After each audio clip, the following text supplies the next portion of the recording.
Hindi kayo makapaglilingkod sa dalawang Panginoon. Hindi kayo makapaglilingkod ng sabay sa Diyos at sa kayamanan.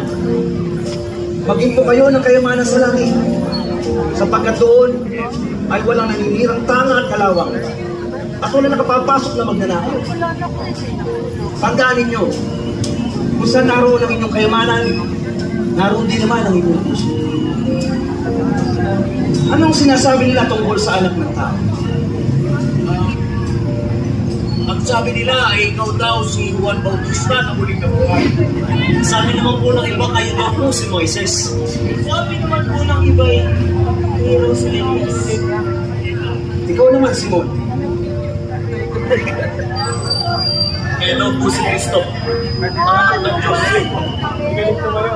Sa sinabi mo yan, ay nahayag na. Na pinagpala ka ng langit. Walang